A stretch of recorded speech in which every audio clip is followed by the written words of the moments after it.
What is this?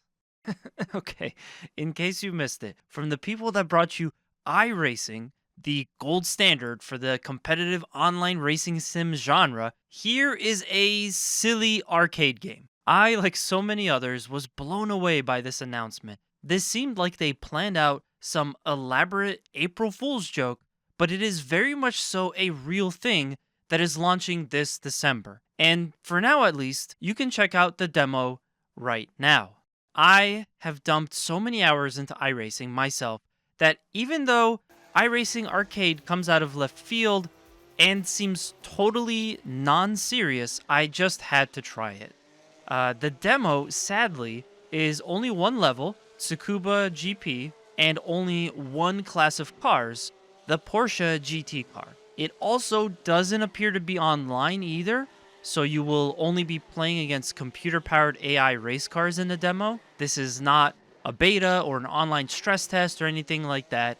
And while that's disappointing, you do get some cool options already in the demo, for instance, turning off certain features. From my brief time trying this one car, one track demo, I definitely have a few thoughts.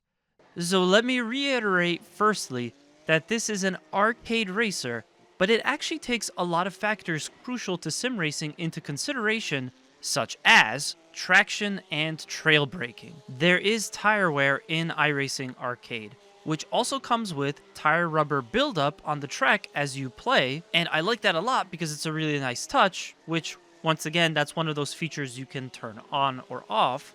Also, turning works really similar to a sim than what you might be expecting. If you don't trail brake and properly manage your entry speed and how you modulate throttle and braking while crossing the apex of the turn, you will mess up and eat some time.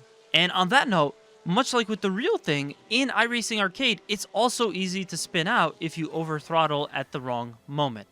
Now, it's not super easy. I would say if you loaded up iRacing right now and you didn't take a turn properly, there's about a 70 to 80% chance you're going to spin out.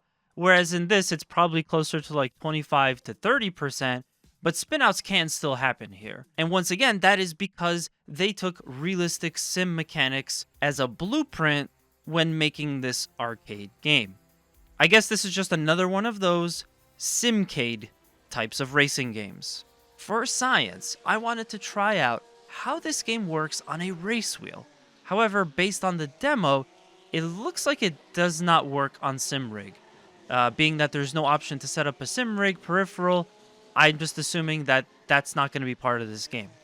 While I didn't find anything online, and it doesn't make me feel confident this will change, beyond the demo, they could always add in additional features like race wheel support, so that could always change. Let me know in the comments if you think they should add race wheel support for this. I personally think this probably is fine without it. Like I said before, there is incredibly limited amount of information. iRacing has already put some details out on their website. There's also an official iRacing Arcade website standalone that you could check out as well. What the website does confirm is that we will be able to race with the Porsche 911 G3 Cup car. That's the Cup car that you're pretty much seeing in all of this footage because in the demo it's the only one we have. And the game will also feature tracks like Imola, Autodromo, Hermanos Rodriguez, that's in Mexico City, and of course there's also Tsukuba, which is the one that we have in the demo. We already know that. So the game is going to feature real-world cars, real-world tracks, just like iRacing, standalone iRacing does too. Based on some of the trailers, we're also likely going to get, other GT type of cars. I think that's mostly what they're going to focus on. There's definitely going to be open wheel cars too. We've already seen that. I think it would be cool if they had NASCAR stuff as well as the MX-5, because those are my favorite things to do in iRacing.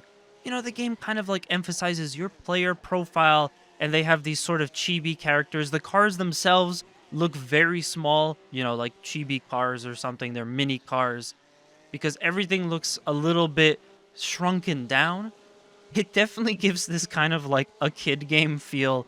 But like I said before, there are hints of that real race sim experience. And yeah, that's kind of it. I mean, there's really not much else to say because we just have so little information. The game is just about a month out. hopefully we'll see something more. I would like them to update this demo because I think that would be pretty cool. But for now, there's really not much else that I can say. I will mention, however, that I think this would be a really cool addition for the Switch 2. I know I sound like a broken record. I always say I want everything to come on the Switch 2, but I think a cute racing game like this that's more so than just a regular kart racer because it adds realistic physics, this would be so cool to play on the go. Of course, it is going to be available on Steam, so if you have a Steam Deck, you can already have that experience, but I'm curious to see if they're going to be planning any kind of console launches for this as well. Given that NASCAR 25 just came out on consoles, I don't see why they wouldn't put this one on a full console launch. However, based on what the website says, it just mentions Steam. So I would be really excited to see this on Switch, maybe PlayStation 5, Xbox, but this is definitely coming to Steam. Playing it on a Steam Deck to me would sound fantastic. It would be so much fun to play this on the go, like I said. But yeah, that's going to do it for this fast look. I mean, I'm definitely keeping this one on my radar. I'd like to see a little bit more. I'm definitely curious to know the full track list and how all of this is going to work before committing to play this. I would also be very curious about how stable the online is. I think that's like a big component that I'm watching out for with this game specifically. And yeah, like I said before, guys, please make sure like, comment down below what you think of this. Did you think this was an April Fool's joke too? Let me know. Don't forget to subscribe. You can also check me out on stream as well. I stream twice, on average 2 to 3 times per week. And also, don't forget to check out, if you love video game variety content, Two Stupid Gamers, all the links are in below. Thank you guys so much for watching. My name is Mash the Stampede, and I'll see you on the next one.